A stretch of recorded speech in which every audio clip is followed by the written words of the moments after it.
Um, Nandyan ba siya? Pwede ko ba siyang kausapin? Wala siya.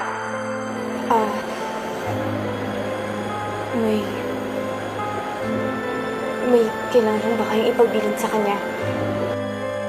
Sige, pakisabi nilang na tumawag si Lilet. Hinahanap ko kamo yung kapatid ko, si Jerry. Nakuha mo yung detalye, Alina?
Tuloy!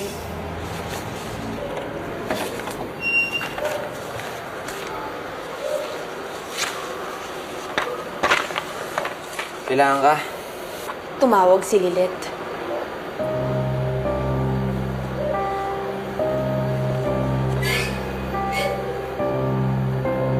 Pero huwag ka mag-alala.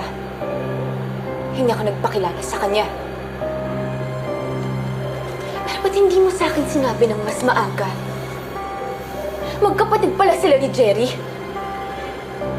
Kaya ba pilit mong iniiwas sa akin si Jerry? Dahil natatakot ka na malaman niya yung tungkol sa amin ni Rex? Dominic, hanggang ngayon ba naman natatakot ka na sirain ko yung pamilya niya? Alina. Akala ko kahit papano kilala mo na ako eh. Na kahit papano may tiwala ka na sa kung anong kaya kong gawin at hindi. Dominic, kaya ko ipaglaban ng anak ko. Pero hindi ko makakayang manira ng pamilya ng ibang tao. Hindi naman yun ang kaso eh. Di bale. Malapit naman ang umalis si Baby Nico eh. Malapit ko na mabayaran yung mga hospital bills na binayaran mo. Malapit ako na umalis dito. Mawawala na yung kaba dyan sa dibdib mo. Tapos ka na? Ready ako naman. Oo, tama ka. Iniiwas ko si Jerry sa'yo. Hindi daw wala akong tiwala sa'yo. Dahil wala akong tiwala sa kanya. Ayoko malaman ng katotohanan dahil ayoko magsumbong siya kay Don Minandro. Dahil natatakot ako sa kung anong pwedeng gawin si Don Minandro. Sa'yo, kay Baby Nico at kay Rex. Kilala ko si Don Minandro. Alam ko kung anong kaya niyang gawin. Lalo na pag na-insulto ang pamilya niya.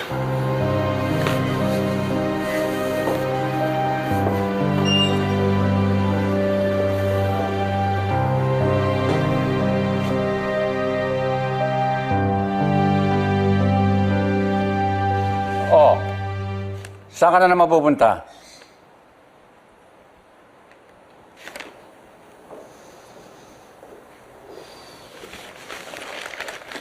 Hello, Kuya Dominic po, sa rancho. Umuwi ka ng maaga, ha? At huwag kong mababalitaan na may ginawa kang kalokohan doon. Pasalamat ka. At pinagpapasensya ka ni Dominic. Wala pa nga akong ginagawa, pinagsasabihan niyo na ako. Kilala kita. Huwag na huwag kong mababalitaan na may ginawa kang kalokohan sa Rancho del Carmen. At kung hindi, ikukulong kita doon sa bahay. At huwag mo rin akong ipapahiya kay Dominic. Kung natatakot kayo ipahiya ko kayo, bakit hindi niyo na lang ako ibalik sa Maynila? Para ano? Ano pang eskwela ang tatanggap sa'yo ngayon? Hanggat hindi ka natututong magtino, dito ka sa probinsya. Ba't kasi hindi mo pag-aralan kung paano ang papatakbo ng rancho? Papa, ayoko dito sa rancho. Naririnig mo ko? Ang sabi ko, ayoko dito!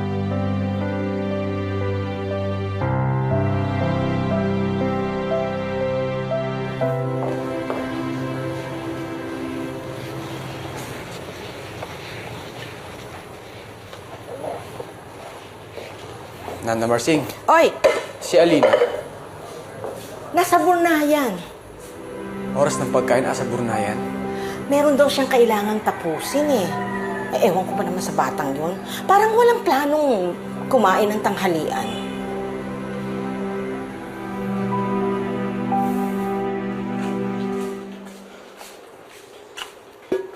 Alina? Ano, Marsing? Anong ginagawa niyo dito? May nangyari ho ba kay Baby Nico? Naku, ang bilis mo namang kabahan. Walang nangyari kay Nico. Inutusan lang kami ni Dominic na magdala ng pagkain sa'yo. Pinadala ho ni Dominic? Iba na talaga ang malakas sa boss, no? Dati, kapag oras ng pagkain, kailangan lahat kumpleto sa komedor. Parang nung napubuhay pa si Don Felipe. Pero ngayon, aba, may tagahatid ka pa. Rosa? Ano ka ba? Marinig ko pa ulit na magsalita ka ng ganyan kay Alina. Isusumbong na kita kay Dominic. Bakit? Totoo naman ah. Ay, tumigil ka nga dyan. Mabuti pa bumalik ka na dun sa kusina. Sige na. Ibabalik. Aba. Naku.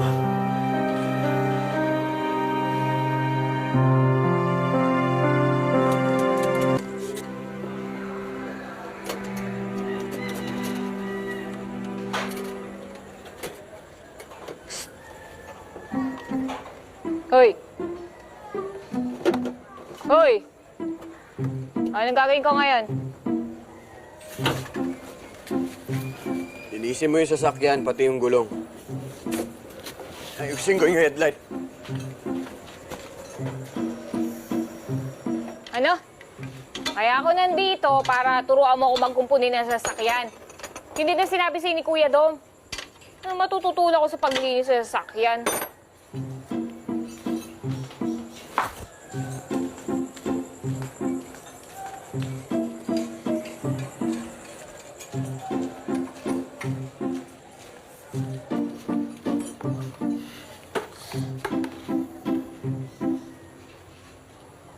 Kung ayaw mo, umuwi ka na lang.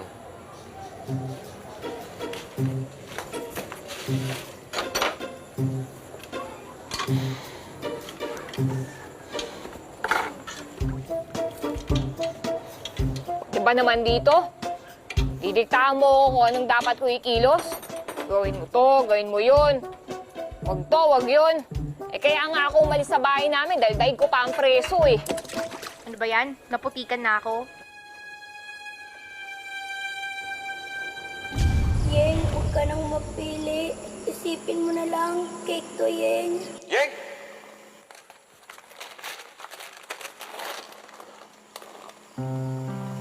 Yeng, ano to? Ito kinakain mo. Cake, kuya. Bakit ka kumakain ng putik? Gutom na po kasi ako eh. Ito, dala ni Kuya. Kuya, babalik pa ba si tatay?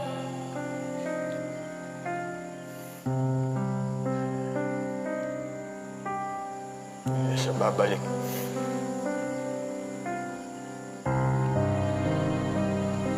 Tayong dalawa na lang. Teka na. Kuya, dalawa to. Sa'yo yung isa. Alam ko, gutom ka na.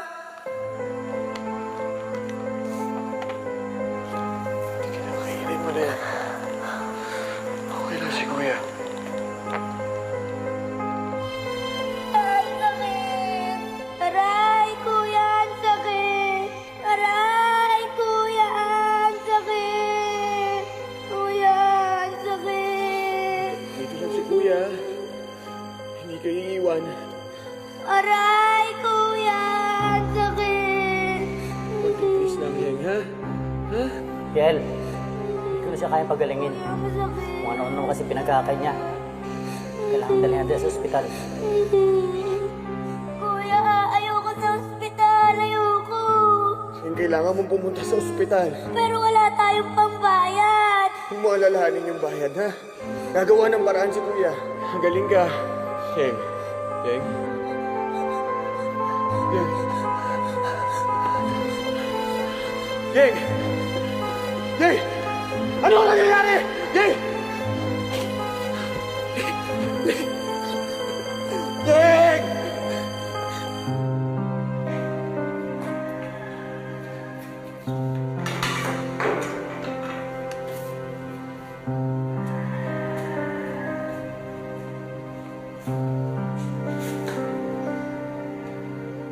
Sino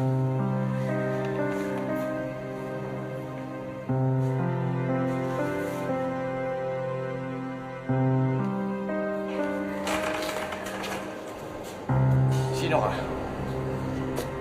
Magnanakaw ka, no?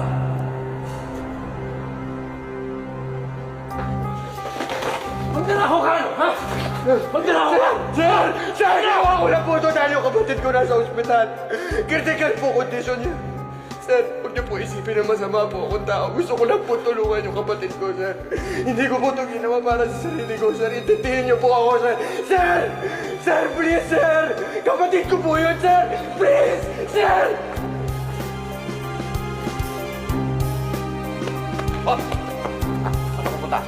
Bakit ito matapo? Ano yung dala mo? Nanakaw ka, no?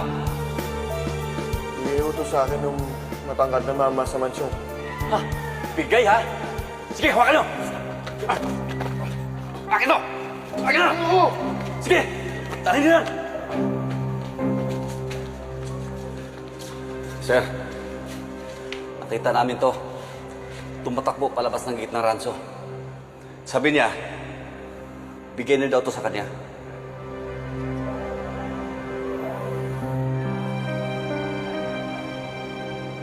Oo.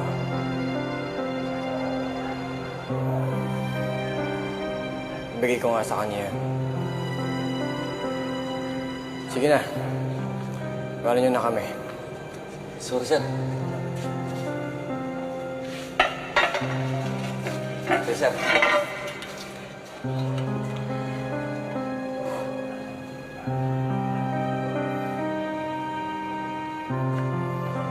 Pagkatapos ng problema mo, bumalik ka dito.